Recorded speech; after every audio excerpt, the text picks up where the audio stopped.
Hello, everybody. My name is Akbar Basha, Chartered Accountant. I'm practicing in indirect taxes. So I am here to present a topic on handling disputes professionally from an indirect tax perspective. So in today's presentation, we will understand how we have to handle the disputes in indirect taxes in a professional manner.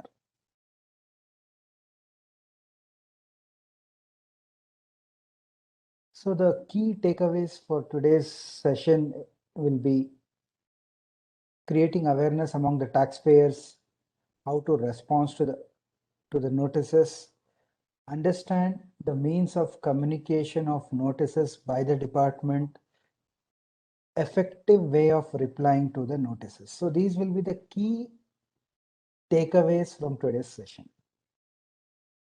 So let's start up with identifying the modes of communicating the notice. Why I'm emphasizing on this point is most of the associates don't know the various modes of communication of notice. Today, most of the associates feel that only once I receive a hard copy notice, it's only then the notice has been issued to me. But unfortunately, under GST, it is not so.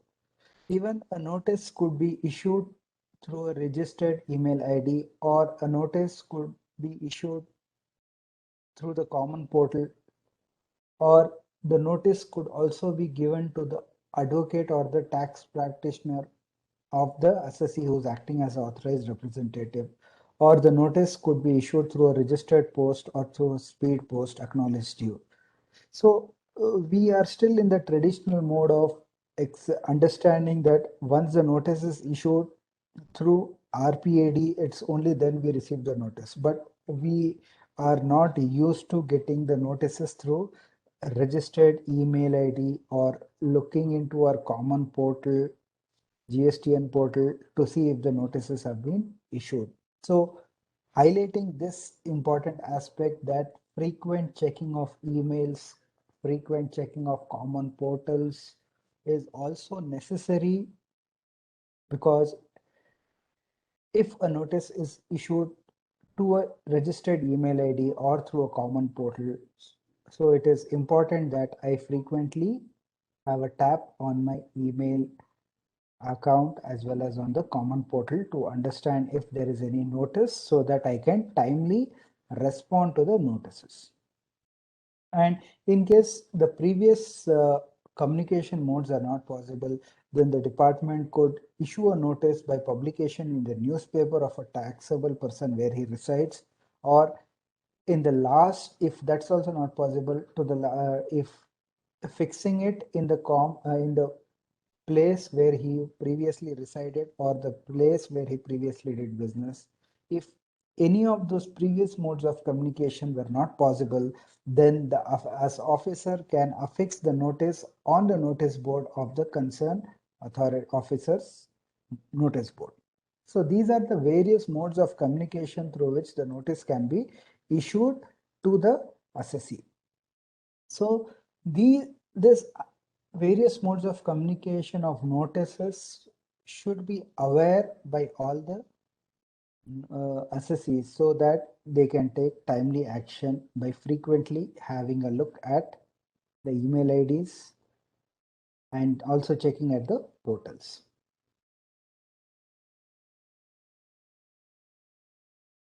The most common mistakes: notices are already issued through email, but assessees don't check their emails and they are not aware of the notices, the time lapses, and the assessees have not responded to the notices which have come through emails. Sometimes during my GST registration, I had given an email ID of my old employee who is no more an employee. So all the communications go to that particular email ID, which I am not having access to. So this is also a common mistake. So it is better that companies or assessees take timely action in having a general email ID and not employee specific email ID for communicating as the official email ID for the purpose of GST. Employees may keep changing. So if any of the SSEs have given a employee specific email ID, a personal suggestion would be that ensure that a generic email ID is created for the purpose of GST, and that email ID is communicated to the department, and ensure that that email ID is given as the official email ID wherein all the correspondences of the department can be received in that particular email ID, and that email is frequently checked.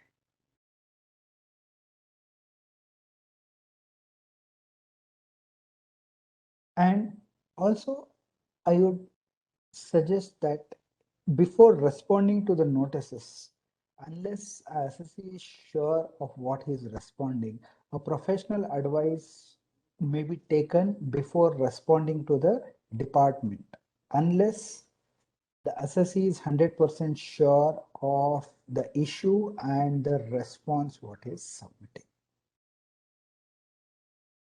So sometimes the assessees are in a confused state that a letters issued by the department suggesting to make the payment is wrongly treated as a show cause notice. So here I have specified certain case laws which says that mere communication of letters by the department cannot be treated as a notice. A notice has a specific document which is a show cause notice, and every letter issued by the department cannot be treated as a show cause notice. So this aspect has been clearly told in the decision of Merchant, Impex and Virgo Steels.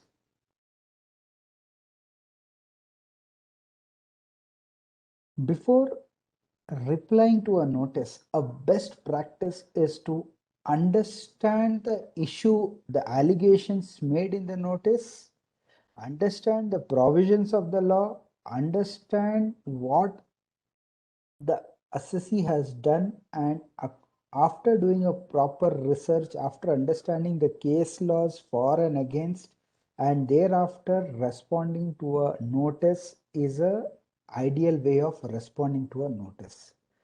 In case after having responded to a notice, if I find that there are certain new developments or certain points which are missed out, or certain new case laws in favor of the noticee, those can be supplemented with an additional submissions which can be submitted later. So the important aspects to be kept in mind while drafting a notice, reply to a notice, is ensuring the relevant and correct facts are brought out in our reply. Facts mean not extracting the facts as brought out in the notice. Facts means the correct facts what the assessee is aware of. So if the notice has brought out certain facts which are not proper, then it is the duty of the assessee to state that the notice is alleging certain facts which are not proper. Instead, the facts are like this. So bringing out the facts is a very essential aspect while drafting a reply to notice. Bringing out collaborative evidences such as agreements, purchase orders, contract, statement, certificate supplements my submissions. Instead of merely making submissions relying upon these collaborative evidences and then making submissions will strengthen my case.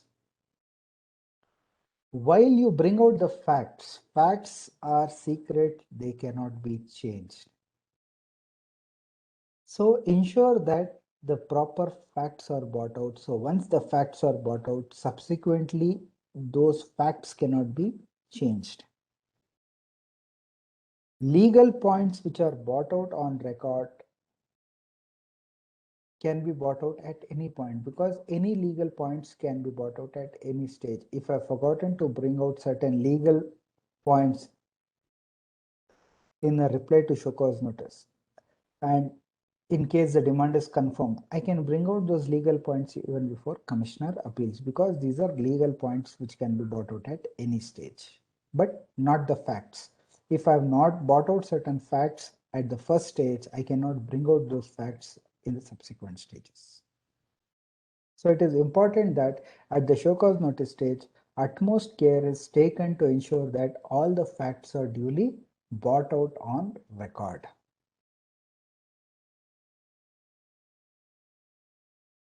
Can department issue show cause notice? Yes. Answer is yes. Department can issue a show cause notice, and once whether the show cause notice is rightly issued or wrongly issued, department has all the rights to issue the show cause notice, and assessee has all the rights to respond to the show cause notice and to make his submissions as to why the show cause notice is not proper, by bringing out various collaborative evidences to say that for so and so reasons, the allegations made in the show cause notice are not proper. Certain best practices while drafting the reply to show cause notice is ensure all relevant facts are brought out in the reply, check all the relied upon documents in the notice which forms part of the notice, examine the allegations in the notice with the relied upon documents. Notice should be specific. Notice cannot be general. Like the notices what we are getting now, comparing the income tax returns vis-a-vis the service tax returns, and the differential amounts are being alleged as short payment of tax and tax is demanded. So in today's notices, there are no specific allegations as to what is the nature of service, why I have made a short payment, why I was liable to pay tax. None of these aspects are brought out in the notice. So, which is a wrong way of issuing notices. There are many decisions which have clearly brought out umpty number of times that the notice should be specific, the nature of activity what the assessee does should be brought out, why the assessee has made a short payment of tax should be brought out, what are the provisions relating to the short payment of tax should be brought out, unlike merely not bringing out any aspects and merely saying there's a difference between income tax and service tax returns, so the differential amount is liable to be taxed. So such kind of allegations cannot be brought out, and the notices cannot be issued on the basis of assumptions. There should be specific, it cannot be based on assumptions. In case if the notice is issued on assumptions, we can always counter that and bring out that this notice is issued merely on the basis of assumptions and not based on actual facts. So on this ground also, this notice has to be quashed. In case before issue of show cause notice, there was an audit note which I've already responded. We'll have to see how the show cause notice has dealt with my reply to the audit note. Has the show cause notice considered my submissions made in the audit note? If it has not been considered, I'll have to bring out that point in my reply to the show cause notice. There should be a proper basis on the basis of the demand which is proposed in the notice, how the demand is bought out, whether those amounts are matching with my books of accounts, the allegations and the nature of activity what I undertake, whether both are same or not. All these things have to be studied, examined, and counted in the reply to show cause notice. The show cause notice should indicate the charges that why I have not paid the tax. For example, the notice should say that you have done testing and analysis services, which is liable to tax as per so and so provisions of uh, service tax law or GST law. So therefore, you are liable to pay tax. So those specific charges have to be brought out, unlike generalizing the notice by stating that there's a difference between income tax and service tax returns, or difference between income tax and GST returns. Therefore, on the differential amount, you're liable to pay tax. So in the notices which do not bring out the nature of activity what the assessee is undertaking, such kind of notices are not proper.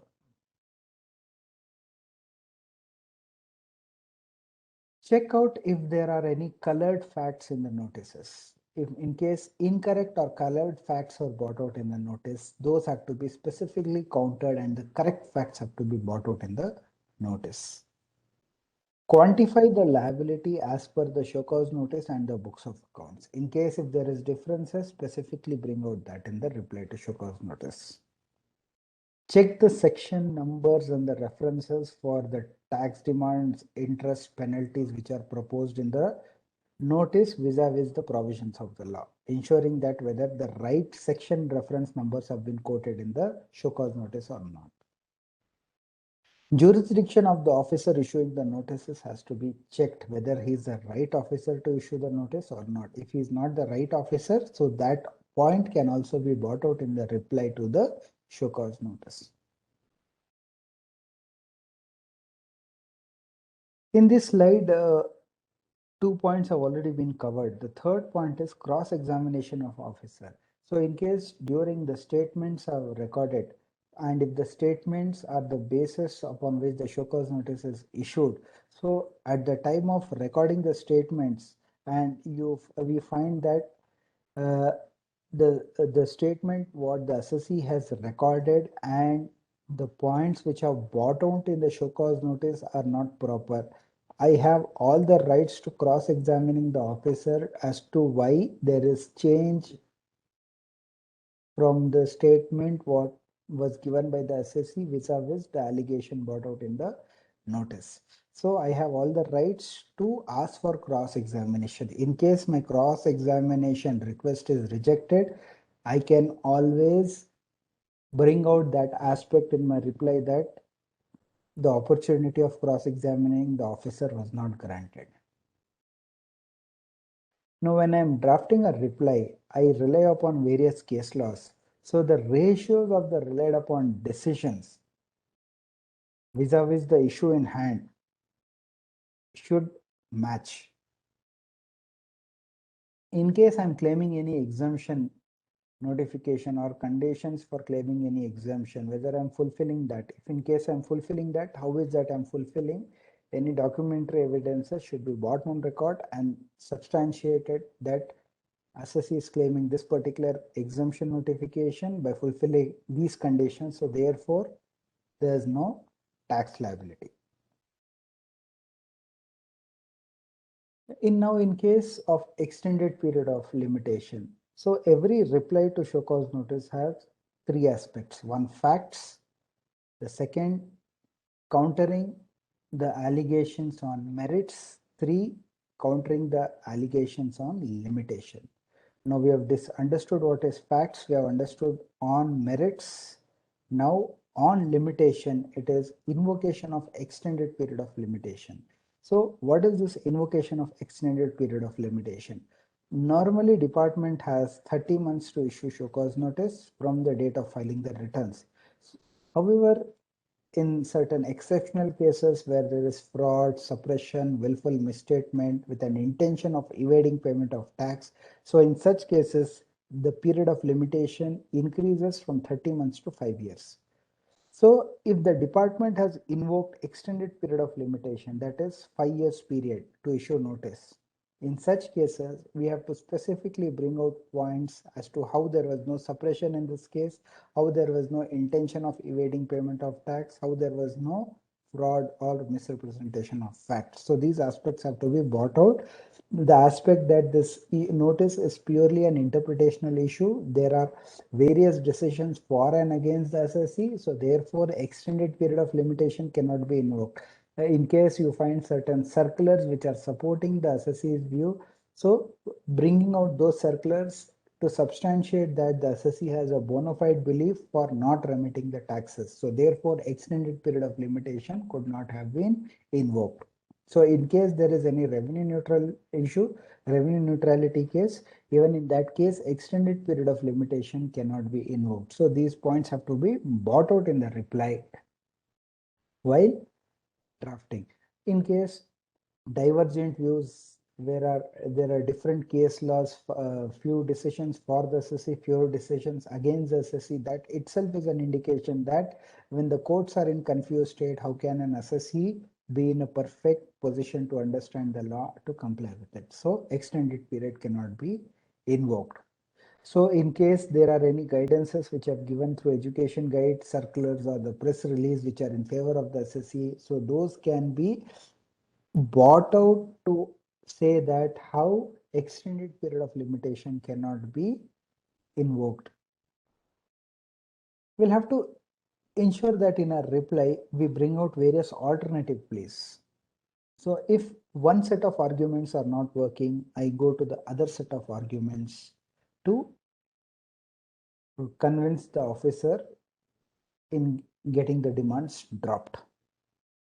In case periodical notices are issued and in the previous period if the demands were dropped, so for the same reasoning extended period cannot be invoked because department is already aware of the nature of activity what I am undertaking. So this is not a new issue to the department, so there is no question of suppression, so therefore extended period cannot be invoked. So these can be taken as grounds for limitation. Now, recent trends were relying upon income tax returns. Notices have been issued. There are these case laws which are visible on the screen. So these case laws can be relied upon to state that income tax returns cannot be taken as a basis for issuing the notices.